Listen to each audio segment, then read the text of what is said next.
جب ساری زندگی نافرمانی کر کے اس کو منانے کا خیال آیا، جوانی میں تو بہت اعلیٰ چیز ہے، ساری زندگی وہ کیا کرتا ہے؟ من تقرب الی تلقیتہ من بعید، کوئی تمہارا خصوصی دوست مہمان آئے تو تم باہر نکل کے ویلکم کرتے ہو۔ ہم لوگ ملنے آئے تو اپنے کمرے میں ہی، لیکن کوئی خصوصی پتہ چلے تو بھاگتے ہو، جلدی سے جا کر دروازے پر کھڑے ہو تو گاڑی کا دروازہ کھول دو، پھر ساتھ لے کر آتے ہو۔ وہ شہنشاہ کہہ رہا ہے زندگی بھر کے گناہ لے کر کوئی مرد عورت جب مجھے منانے آتا ہے تو میں آگے بڑھ کے اس کا استقبال کرتا ہوں، آگے بڑھ کے، وہیں بیٹھے ہوئے آگے بڑھ کے، تلقیتہ من بعید، میں خود آگے تک جاتا ہوں اسے ساتھ لے کے۔ آگے کب سے تیرا انتظار تھا، اللہ کو کیا ضرورت ہے کسی کی؟ ایک مرد عورت توبہ کر لے تو ساتوں آسمان پہ لائٹیں لگ جاتی، ساتوں آسمان میں لائٹیں۔ وہ کہتے ہیں یہ کیا چکر ہے؟ تو اللہ کی طرف سے اعلان ہوتا ہے ایک اللہ کے بندی نے توبہ کی ہے، اس کی خوشی میں یہ سب روشنیاں۔ اب شادیوں میں نہیں لائٹیں لگاتے، تو میرا اللہ اتنا خوش ہوتا ہے کہ ساتوں آسمان پہ روشنیاں۔ من تقرب الی تلقیتہ من بعید، جو مجھے راضی کرنے کے لیے، توبہ کرنے کے لیے آتا ہے، میں آگے بڑھ کے اس کا استقبال کرتا ہوں۔ ومن اعرض عنی، اور جو نہیں آتا اس کے ساتھ کیا کرتا ہوں؟ نادیتہ عن قریب، اس کے پاس میں خود چلا جاتا ہوں، آجا مجھے منا لے، آجا مجھے منا لے۔ اولک ربنا غیری، کوئی میرے جیسا اور رب ہے؟ کوئی میرے جیسا اور رب ہے؟ یہ ساری باتوں کے بعد اب اس آیت پہ غور کرو جو میرا اللہ گلہ کر رہا ہے، ما قدر اللہ حق قدرہ، میرے بندو تم نے میری قدر نہیں کی۔ بھائی بہنوں، اپنے اللہ سے سنو، یا ایھا الانسان ما غرک بربک الکریم الذی خلقک فسواک فعدلک فی ای صورت ما شاء رکبک۔ او انسان، کیا ان الفاظ میں کیا پیار ہے، کیا شہد ٹپکتا ہوا ہے، چھتے سے شہد ٹپکتا ہے۔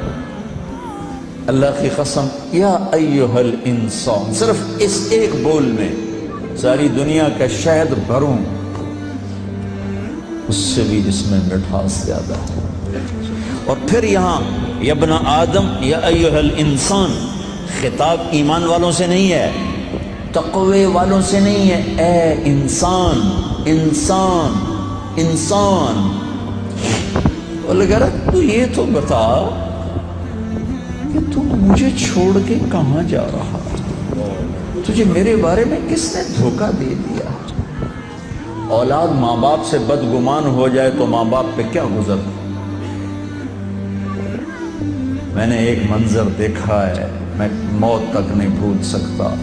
ایک بیٹا باپ سے کہہ رہا تھا تو آج تک میرے واسطے کی بنایا ہے؟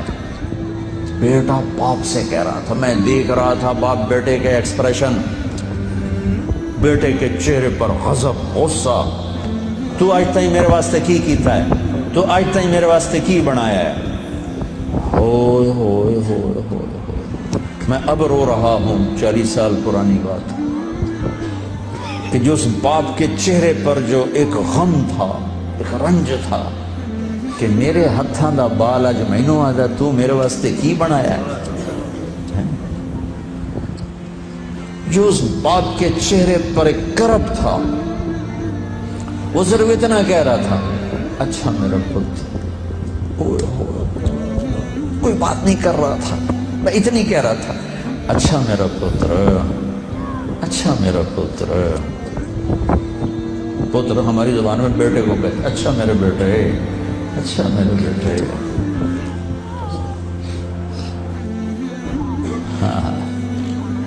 یہ یا ایھا الانسان میں اللہ یہ کہہ رہا ہے میرا بندہ میرے بارے میں دھوکہ کھا گیا تھا، میرے بارے میں بدگمان ہو گیا، کیا ہو گیا؟ آ تو صحیح، پھر میری رحمت تو دیکھ، آ تو صحیح۔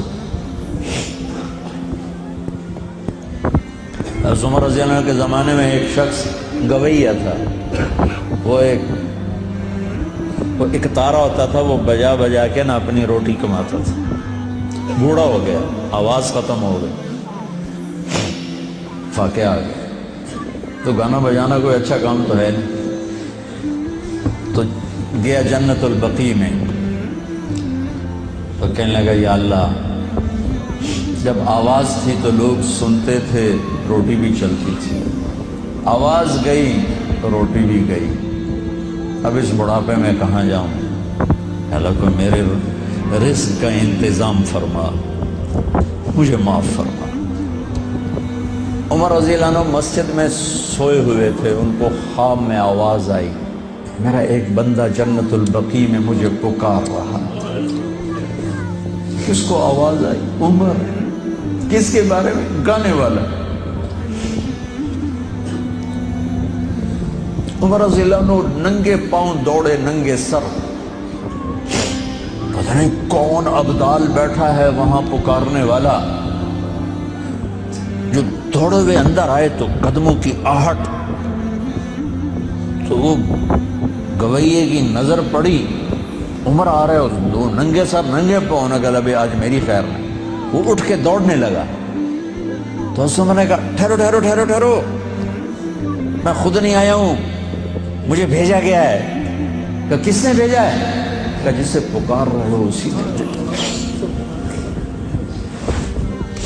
وہ بوڑھا بیٹھ گیا، کہنے لگا واہ میرے رب، ساری زندگی تیری نافرمانی کی، آج تجھے پکارا تو اپنے پیٹ کی خاطر پکارا، اور تو نے اتنا بڑا میرا احسان، اتنی بڑی مجھے عزت دی، اے اللہ مجھے معاف کر۔ اس کی چیخ نکلی اور مر گئی۔ عمر رضی اللہ تعالیٰ نے خود اس کا جنازہ پڑھا ہے۔